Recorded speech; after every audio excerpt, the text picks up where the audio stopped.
All right, so now that we have our base colors blocked in here, we have our base map for our color, our metalness, and our roughness, we're ready to start adding a bit more detail and a bit more story to this. So it's usually best to do this in an iterative process to kind of get started with. So exploring some ideas from our reference images, one of the things we can do is some greebling. Greebling is a term that I believe was coined by Star Wars. I'm not 100% sure, but it is when you have a lot of random stuff on the surface, like these little bolts, these little lines to kind of break things up and add visual interest.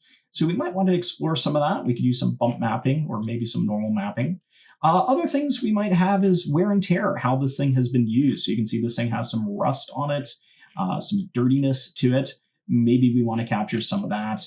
Surprisingly, these aren't nearly as dirty as you would expect them to be, but this one is. You can see, yeah, that's a little bit of a mess there. So we can start exploring some of those things and, maybe detailing in things like the eye, how we're going to get it to stand out from the body, all that good stuff. So I think I'm going to start there with the eyes. I'm not quite satisfied with them. One thing that is unfortunate is they are getting a bit pixelated. That's due to our resolution. So I would have to go up in map size to get that to look a bit better.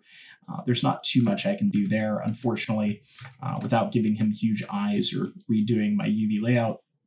But we can experiment with that ring around the eye again. Originally, I was trying to use a stroke to achieve that, and I could still try doing that. But what I'm going to do this time is a little bit different. I'm going to duplicate the eyes, double click them, and in here, we can actually access a stroke through the layer style. We could try this out to see if it gives us a different result. I'll sample the same color here and just experiment with the size there, kind of pushing outward. And hit OK and save. I duplicated the layer in the case I don't want these, or they don't quite give me the result I'm looking for. And I am surprised they don't really give me that result. I need them to be squished in a bit more. I also might decide, maybe I don't want to use these eyes in general since our character design is not quite working with them. Or maybe I just want to stick with these eyes and maybe make them glow in some way. But what might be interesting is maybe placing them on a screen. That could be a solution. So we could still keep our round eyes, but we could combine them with something like this. Now, this is really dark. It's going to be close to black for this. I might want to come to my color here and switch this up a bit, pushing this to pure black with no saturation, and maybe just coming down here to maybe something like 20 or even 15, and just adding a little square box around these. And I think that would be a good solution. We'll switch these to be digitized instead. I can come to my box here. We could come to our color and just fill that in. Oops. Let me get on a different layer here. Make sure you're not on a shape layer. But with the box, we can give it rounded edges over here. We can use the little pixel percentage here to try and find the right rounding. It's really hard to determine right off the bat. I'll try maybe 8 pixels just to see how that looks. That could be too much or too little. We'll find out. I'll just type 8. And we can click and drag. And that's a little bit too little for what I want. So let's try something more like 20. Remember, this is a 2048 image. Maybe a little bit more. Let's try 60 if I want to have nice rounded edges. That looks good. Okay, so with that in place, I can turn on my UVs to have an idea of where this is going. Turn my stroke off because I don't need it anymore. Turn my color on. And we already know this is going to be stretched a bit. We can see the area this takes up, so I'm going to just try and encase this so it looks good in here in Photoshop. Bring this underneath our eyes and just make it look kind of even spacing from the tops to the sides, so that way we have a nice feel to it, and we can make these eyes look the way we feel they should. I'm just going to nudge that up with the move tool. All right. Let me turn off my UVs, and let's just see how that looks now as a screen. And then with those being a little bit more low resolution, probably won't look as bad, honestly. Okay, so that looks okay. I might bring it in just a little from the sides. It is a little bit long. I'm going to hold Alt and Shift, so that way I can distort this evenly, and then just save. And then double click. And there we go. That's kind of cute. Not really what I was expecting, but I'll take it. Now, we can go ahead and change this up. You'll notice that the smoothness from here to here is the same. So I can transfer this to my other UV documents to make this look smooth. The way you can do that is if you grab your layers up here and float them, you can drag them into place. So I don't need to worry about changing the metalness because this screen is non-metallic, but I do want to come into the roughness here, and I can go ahead and a shift drag. You want to hold down shift because that will snap in place. So you want to hold shift and then drag and release in that document. We can then dock you this one up here. And if we come in here, you'll see that that has been placed there. Now, remember, when it comes to roughness, dark is going to be smooth and reflective. So if I go ahead and save, and we come in here and double click, we should see that area has a very reflective highlight now. Now, black is a mirror-like reflection, and I usually don't like that even for glass because most glass has some roughness to it. So we're just going to double click this. It's going to be very close to black, but not quite black. So let's go ahead and maybe give it a 10%. So it's very close, but not perfect, and hit OK. And that will give me one of my first details here. So that way we can have a differentiating smoothing from one area to the next. You can see how nice that looks now transitioning onto that screen. And we'll add some depth to it to make it look like a screen later. We can go ahead and add in some other details as well if we want to. That might break things up and make it look interesting. For this character, though, I'm feeling like I want to keep it simple. But let's go ahead and add in a bit of detail. So some of the stuff that might be nice to get in here is just some basic surface breakup, maybe things like scratch or dings or indents. That's going to be a lot of work we do in the normal map. But there are certain things you can see here, like these worn areas, that might be nice to get in here and sort of express. What we could do is around these cylinders, we could add some wear. And maybe around the area of the head, since it's mainly going to rotate up or down. If we want this to be able to rotate side to side, though, we may not want to indicate that. We may want to give it something a little bit different. I could also give it a marking of some sort, like a circle. But if I recall, our UV line is on that. So we might want to just avoid that for now, because that would just kind of be a nightmare for us. But when it comes to these, we could maybe add a little bit of grunge, a little bit of dirt around them. So let's explore how we might approach that. Coming into our color here, I can turn on my UVs and I can make a fresh layer. So we'll go ahead and hit the plus icon here. And we can use the brush to kind of brush across here and add maybe either some scratches or some dirt or maybe some both. And here, most of the joints look like they have kind of dirt and oil kind of stuffed in them. These ones here are a little bit more perfect. Obviously, they don't. They're in a factory. But if you're out in the real world, you're probably going to have some sort of buildup. These are a lot of brand new machines, though, it seems like. So taking a look at this one, this is probably our best cue. If we don't like it, we can always get rid of it. I'm going to come to my brush here, and we're going to change some brush settings. Now, you can do that by coming up here to Window and Brush Settings. This will open up this menu, and from here, we can select a different alpha. So you should have a library of some sort here. You want to look for one that's going to give you a nice, rough, dirty look. So I'm going to come in here and maybe try out Alpha 284 looks good to me. This might be a custom one that I have, though. So let's go with maybe Alpha 50 or 60 or maybe even 30. If you make your brush a bit bigger and stamp once, you can see how that looks. Yeah, we'll go with 30 here. I think that looks pretty good in terms of what we're going for. Or 10. It looks like it switched it to 10 for some reason.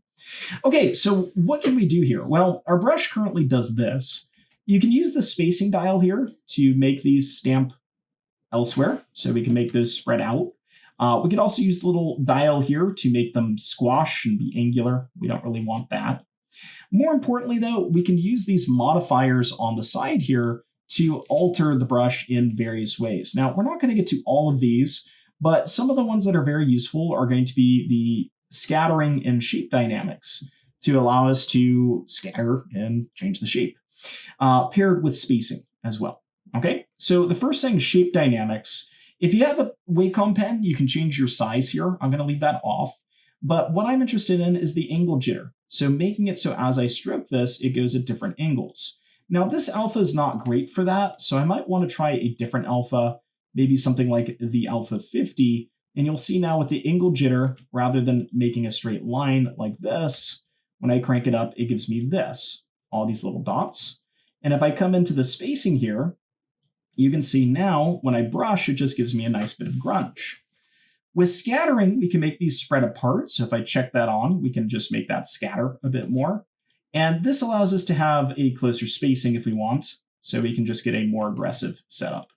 I think I'll do a very small amount of scattering here with a large angle jitter and then just a little bit of spacing.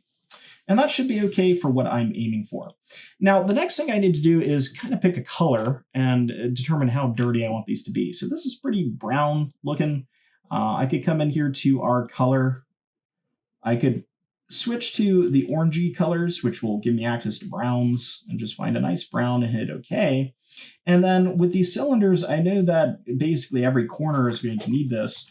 So I can come in here and I can hold shift to just run a line straight across, maybe more than once, to add a end cap of grunge. And I'll just come to each of these to do this. Now you'll notice I will need to clean up some areas. So I am going to have to come back in here and get it off of the metal areas, but I'll show you a cool trick for that. For now, though, I just want to get a chunked in block in here to see if I like it. I don't know if I even like this yet. I don't know how beat up I want to make this robot, how much time we want to take with this. But one of the first steps here would be to grunge it up here, adding in some of this detailing and imperfections. Now, all of these end caps over here are also the inner areas. We don't really need to worry about those, but if we wanted to color those, we could. We're probably never going to see those, so it doesn't matter. Okay, let me turn off my UVs and save. And we can check out how this looks by just updating our texture.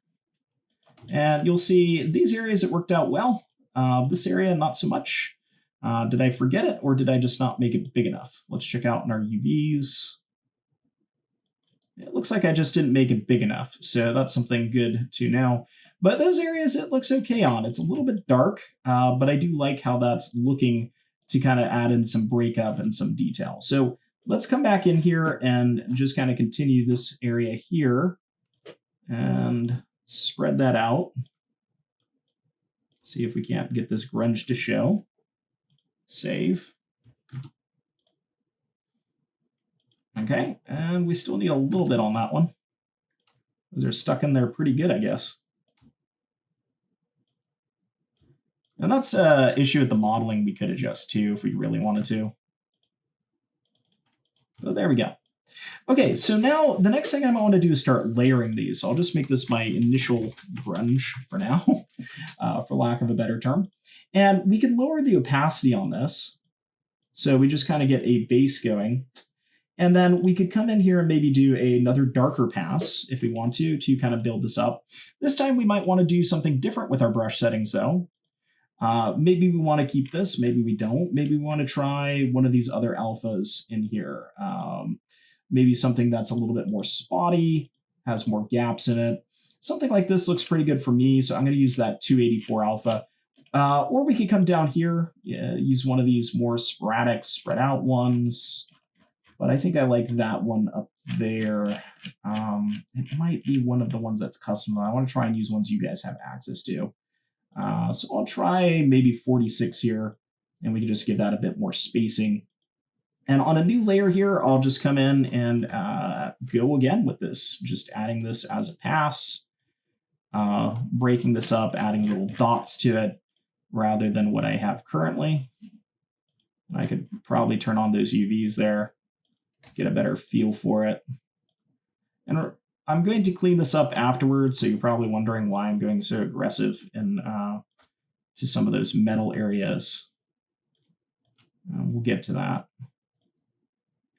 Okay, so something like that gives me another layer of detail. I can hit save on, and we can come into Maya here and just double click. And there we go. We're starting to get that roughness in there. Now let's tone that back in opacity a bit. Just tone it down.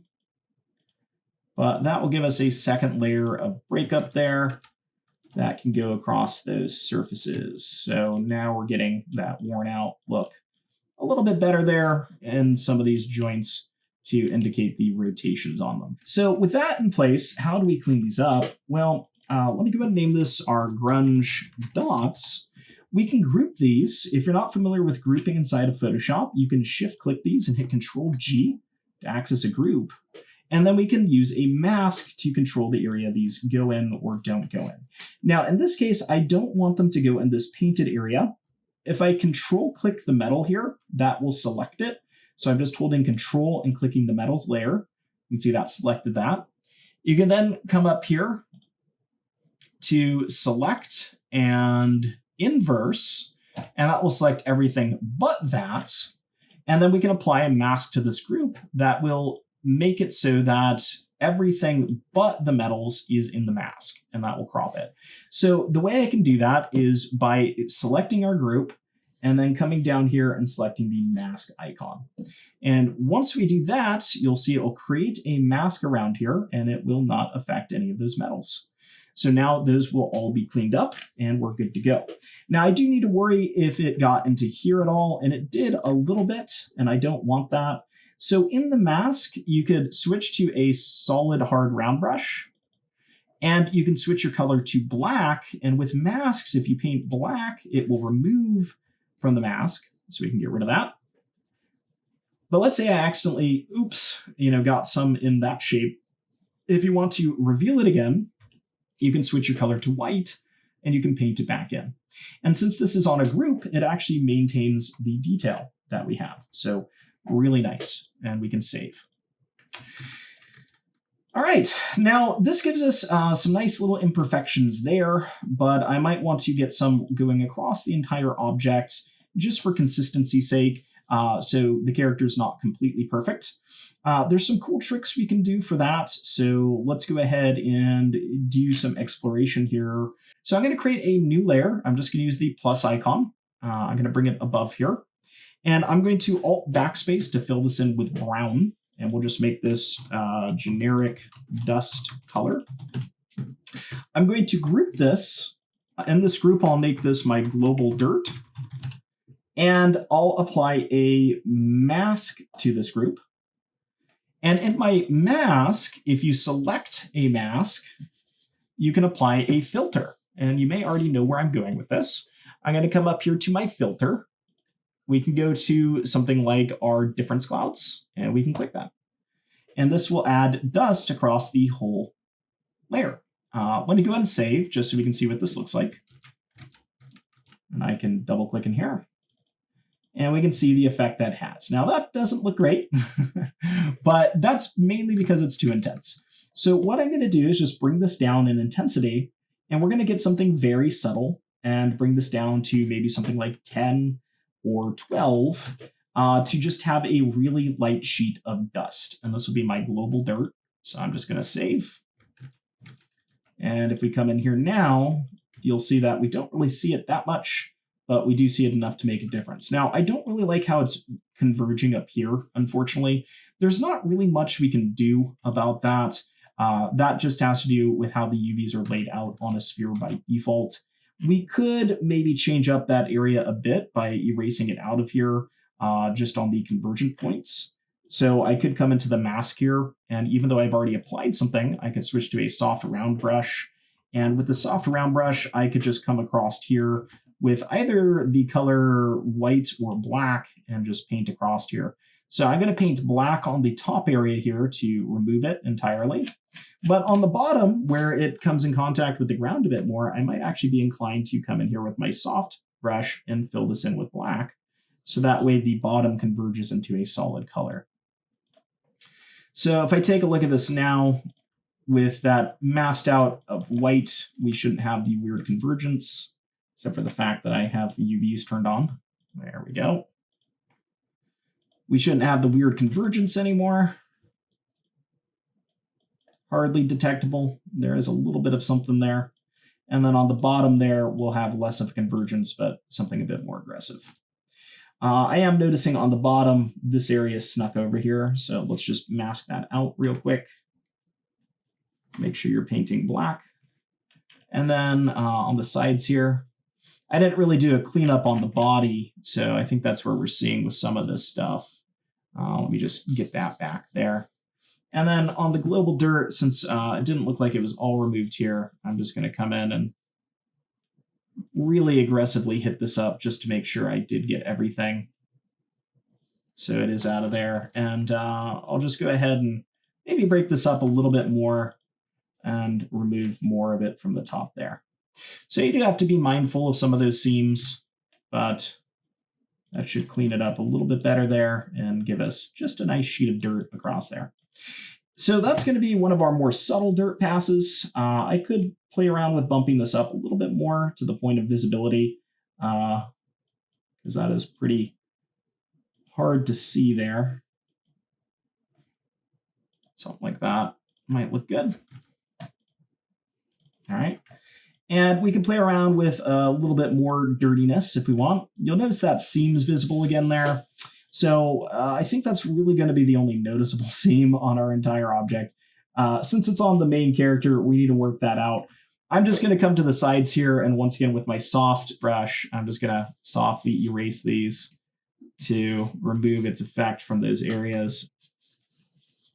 So we'll have a mysteriously clean spot on the sides there. I could also go in the opposite direction and actually grunge it up too. I could come in here and paint that to be dirty on the sides, but since it runs all the way top to bottom, it's probably better to play around with making it look cleaner, unfortunately, than it is to make it look dirty. And in which case, you'll notice on the bottom there, I might do the same. So this will be, unfortunately, more than likely noticeable. So how could we get around this? Well, 3D projections would be one way. We could use Maya to do some bakes to get noise. And I do that sometimes when I don't have access to 3D painting software like Substance Painter. The other option would be to use a 3D software package like Substance Painter. So that's almost good. I don't know how I managed to miss a whole thing of it, but let's try that again.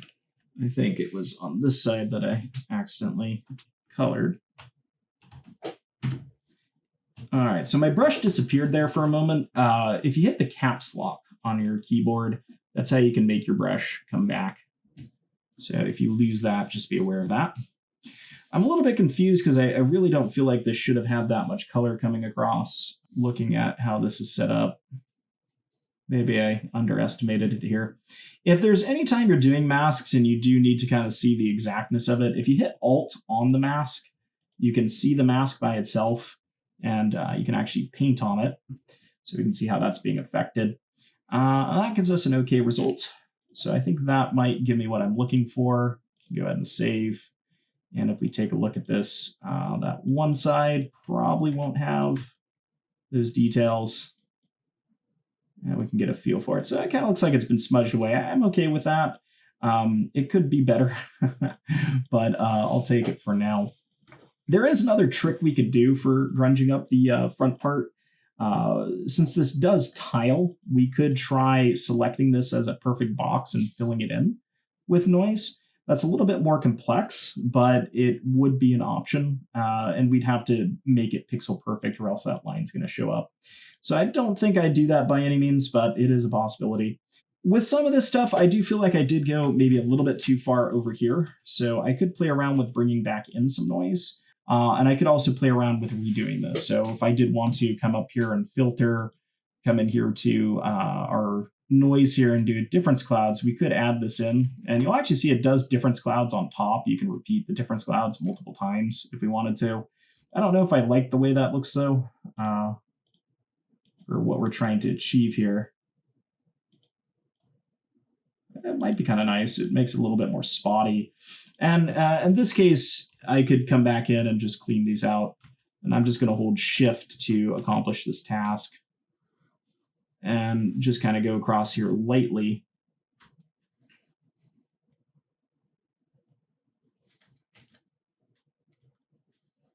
And I might actually need to do it on those ones, but we'll see. We can just, work this out to be a bit cleaner.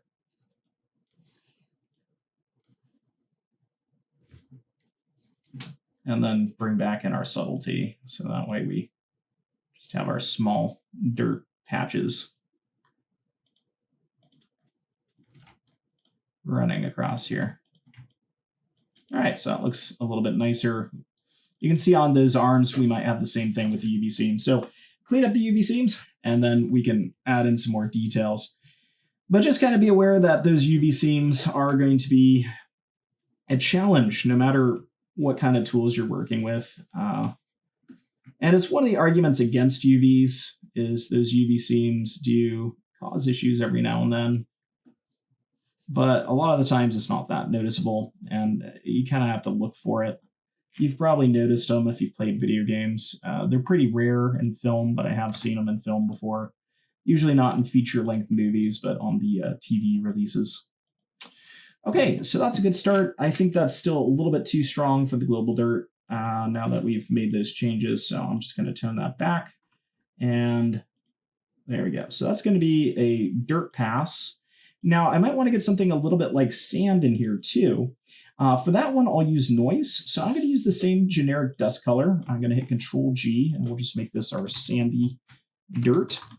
And apply a mask just like we did before, but this time I'm going to come up here to Filter, Noise, and I'm going to add noise into the layer, which looks more like this. Now, usually with noise, you don't need to worry about UV seams because they're so fine-grained, it's not that noticeable. But we can go ahead and add this across the surface to kind of give an indication of just generic sandiness and wear across the form. And this will break up this nicely. So we get some nice sand detail. I'm going to bump that up a little bit higher. And this really depends on how dirty you want this to look at the end of the day. But that will go ahead and break that up a bit. And we'll want to get that to be in some of the other layers too, a bit more visible, but that'll give us an okay look. Now, some more things we might want to do is maybe get some metal scratches onto the ball here. And this is kind of a neat one. We could use some sort of an alpha to achieve this. So I might want to source this online. There are various places you can download these from. We could also look at something like Unsplash. We could look for something like scratches. And you can see various scratches like this we might be able to repurpose and use. Now, you could also go to a website that specifically gives you things like scratch alphas and other types of alphas to use. We could also try something like alpha here to see if it does have any. And it does not, which is unfortunate. This one kind of works, but it's not quite what I'm going for. This one works. We could probably modify that to our liking. So you can find various ways to use these. Just kind of depends. I don't want to keep you here forever, so let's come back up here to this gray one here. We could just click the download for free button here, and then we can bring that in. So you can right click, click show in folder. This will bring up your download folder. And then for this, I could just drag and drop this into Photoshop real quick. And we can have this over here. Now, we might as well edit over here. So I'm going to show you guys a few hotkeys that are kind of nice. If you use Control L, this will bring up a levels hotkey. A levels is a histogram, which lets us control the gamma of an image. The outside can be controlling the light point, the inside, the dark point, and the middle is the gamma. So if I play around with this, I can try and get this to a mask, which basically just has these scratches that I want and nothing else. Now, that's in a perfect world, and that rarely ever happens. We can also do this in more than one iteration. So something like this might be my first pass, and I'm liking some of the scratchiness it's giving me up here. I can then hit Control L again, and this time around do the same thing. And every now and then when you do this, you get a different result to where you get, better scratchiness to it or worse scratchiness, depending on your goal. But something like that, can give us a start point. I can then transfer this into the scene. And I'm not too particular with how this looks, but what I do know is I don't want it to be covering my entire scene. I could use Control T to change the size of this. And play around with squishing it in here and stretching it to fit and having it kind of fill in my scene. I could also edit this in various ways. If you're more familiar with Photoshop stuff, feel free to. But this would give me an effect here where I could have a lot of scratchiness kind of going around here.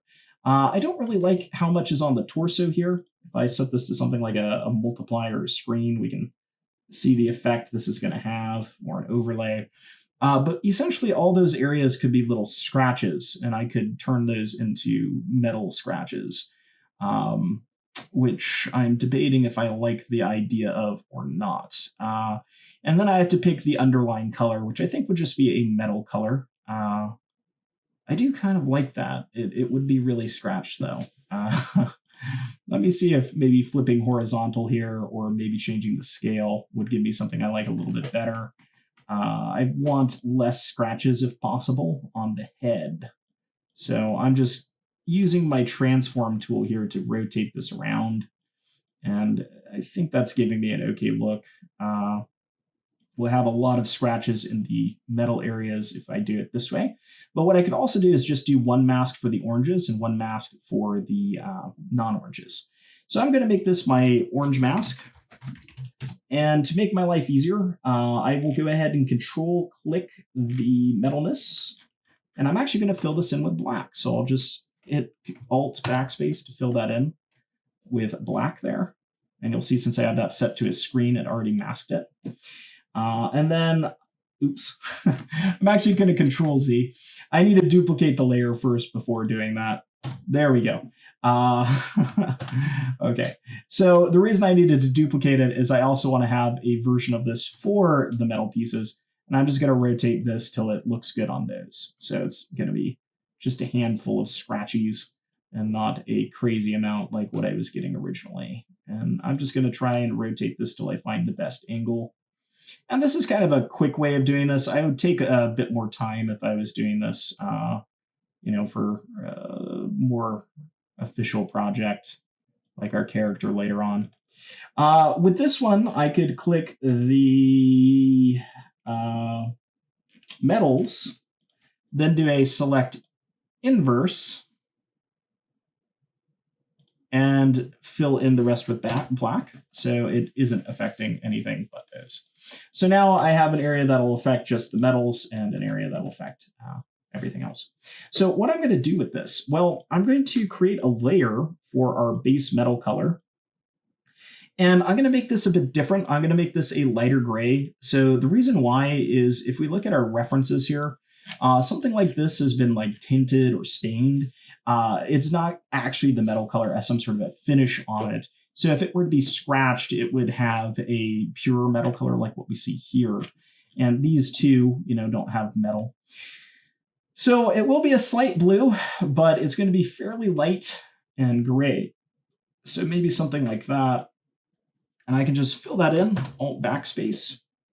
You can make this our base metal. I can group this, and then in this group, I can use a series of masks to affect this. And I might need to have more than one. So I might go ahead and just copy the base metals here. And in this one, I'll apply a mask, but I'm going to do something different. With this mask selected, you can come up here to Image, Apply Image, and we can apply one of those layers. So I can apply the orange mask here and hit OK. And that's just going to affect the regions that orange mask is in. I can then do the same with the other one here. I can add a mask here, come up here to Image and Apply Image, and we can switch this to our orange mask copy and hit OK. All right. From there, I can mask out areas that I wouldn't want to have the scratchiness on. So for example, the screen, I could start by making maybe a selection of the screen right down here, doing a select inverse, and then applying that to the group here. So that way the screen isn't affected. And I could actually do that for the same as the dirt and everything else if I didn't want that to affect it. But I do kind of want the dirt to affect that, so I'll keep that there. And I may actually want to bring these scratches in later for the screen, so we can experiment with that. But let me go ahead and save, and let's take a look at this mess we've made. And you'll see now we have those little metal scratchlets going. And we have our dirt and all that stuff kind of working in here. Now, I don't really like some of this stuff, so let's clean a bit of it up. With the scratches, we can pick areas now to apply them to, and we could use this group mask to remove them. So we want to think of the most prominent areas that are probably going to get scratched. The tops and bottoms of this, I'm going to remove just out of nature of how those UV seams look.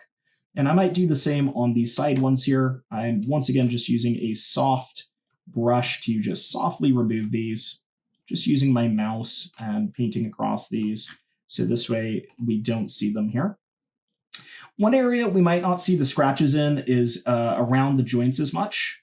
Reason why is their joints. How did it get scratched? How did something hit that? So you're probably going to see it along the flatter faces a bit more. I'm going to remove it from these top caps just because I don't care. We don't need those here. We can do that here, here, and just kind of remove it from these areas that have dirt. And do the same here and here. So dirt and UV seams, we're going to try and avoid those if we can, just to make our lives a little bit easier. Notice I'm not really worried about the dark ones. We'll have to deal with those when we get there, but it might be worthwhile to also erase those out. I don't think we need to worry about them simply because so much of them is being covered by what they're connected to. I could be completely wrong, though. But we could fill those in. Now, the next thing is I feel like we have a lot of scratches, and I might want to break this up a bit more. This is going to be, my metal mask group. But if I go ahead and group this group, we could add a group on top and just name this metal variation. And I could add a mask to this, and we could use our filters and use a difference cloud. So you could go to render clouds, difference clouds here. If you want to repeat this, you can either come in and filter difference clouds, or you could use the hotkey Control-Alt-F. If you use Control-Alt-F, you can see that it repeats. And there we go. Now we just have a few scarce areas of scratches, and it's not all clumped up everywhere. We have some good results, hopefully, or at least some random ones. Okay, so I think we'll leave that there for the grunge. We could take this in a lot of different directions. For example, on these, I could try and figure out the directionality of the UVs and give them kind of scratchiness based on the direction, which actually might be kind of neat. I think those are all running the same direction. Let me see if they are. It looks like they all are. So just as an experiment, let's try this out. And this will be the last one for now, but you can apply whatever effects you want. I'm just having fun here. Let's fill in a layer of black. Come up here to filter, noise, add noise. And for this one, I'm going to come in here to filter. We're going to do a blur and a motion blur. And we can blur in the direction that these appear to be going, which was 90 degrees upward. And just get a nice soft scratchiness that looks something like that. And we can hit OK and save. I know it sounds weird that we're hitting save, but I want to see how this looks across the whole surface. And you can see how it does give us that angularity there. The downside is those do converge at the top, which I don't really like. That doesn't quite give me the look I probably want on those. I do, however, kind of like it on the orange for the arms, but on the spheres, not really a big fan. I could try rotating it the other way, hitting Control-T and seeing what it looks like running the other direction. I could also crisscross it, which would give us a really scratchy effect. And I actually do kind of like that one, at least. So that does look kind of neat. The UV seam doesn't bug me as much. We do have those side seams, which I'm not the biggest fan of. There's not really a way we can make those match up perfectly. So I don't think I'm going to go with this one. I think we'll scratch that for now, and we'll just leave this here. All right, so we went ahead and got all these lovely grunge layers set up here. Let's do some quick organization to make our life a little bit easier. I'm going to take all of these here. Let me make sure I name these. This is going to be my joint grunge. And I'm going to shift select the groups, and I'm going to group the groups and make this my grunge group.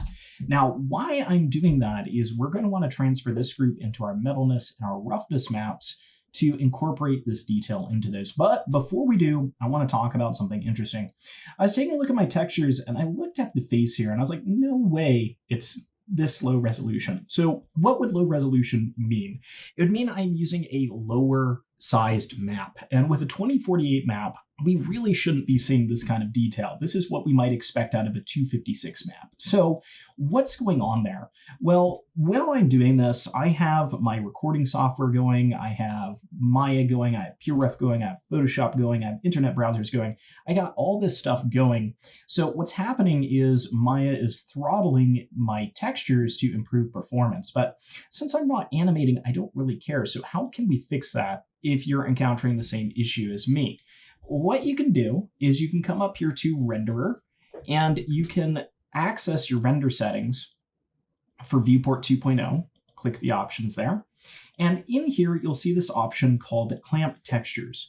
If you're on a lower-end computer, you might want to leave this on, but my machine can handle this. So what I'm going to do is I'm going to uncheck the Clamp Textures here, and then I'm going to click Reload All Textures. And what that's going to do is it's going to bring these back in at the proper resolution. And what we'll see is this actually looks a lot better. So when you're doing texturing, you want to make sure you have that off so you can actually see the result you're getting. And at this point, I realize that maybe I want to tone things up or down accordingly. So after you've done something like that, you might want to come in here and make those adjustments real quick.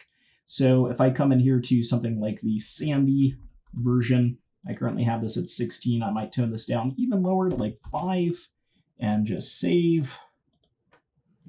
And that's the noise going across the surface there. And you'll see that's much more subtle now. And with the other stuff, I might actually bump it up a little bit. So when it comes to the global dirt here, I currently have that at 5. I might bring this up to 10 or 20, maybe 10. So that way we get a little bit more of the clumpy dirt to show in the color. And then when it comes to the joints there, I might even tone those back a little bit. Those are at 100. I might consider taking these down to something like 50 just to see what that looks like as a whole and decide if I like that better. If not, I can set it back up to 100. And that's the nice thing about using these opacities is we have control over that. So that looks all right. I might tone those back up to make it a bit more obvious, maybe 75. And I could also add some breakup to these. So something that might be worth noting, similar to what I did with the other ones, is I could control group these, make this my joint grunge breakup. And all of the joint grunge is going in the same direction. So what might be kind of neat here is to do a filter, render difference clouds, and just repeat this a couple times. So remember, you could either repeat it here or use Alt-Control-F just to break it up a bit. And then I could come in with something like a filter, blur, motion blur, and we could blur this in a direction to kind of make it look like it's been smudged. And that's surprisingly not what I was expecting. I was expecting it to maybe have a bigger impact on like these here. But I might just affect these by themselves with the motion blur. So I might come in here and do a filter, blur, motion blur on the dotty lines. Well, that looks pretty good. All right.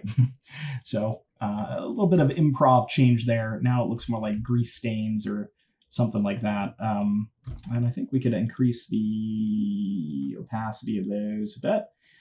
If you want to, you could use the Control-L trick on the mask. So if I hit Alt here and hit Control-L, you can see you can actually see this effects layer. Now I'm going to cancel this and hit Alt again, and then just hit Control-L with the layer selected.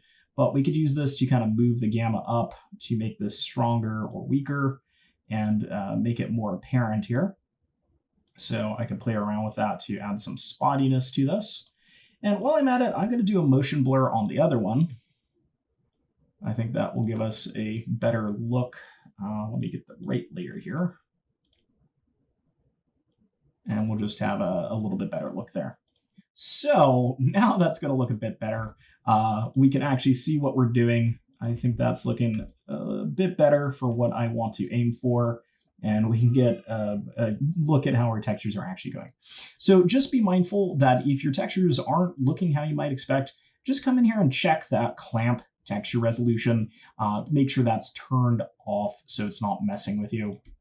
And then if it was, come in here and adjust things accordingly. With that, we're going to make this a short one because I just wanted to get over that with you. And then we're going to get into incorporating these details in the next one. But as a challenge, what I want you to do is just check and make sure that your textures aren't being clamped. And in addition to that, do a little bit of cleanup and final touches and organization on your textures. So with that, let's go ahead and see what we're going to do with those next and incorporate them into our other maps.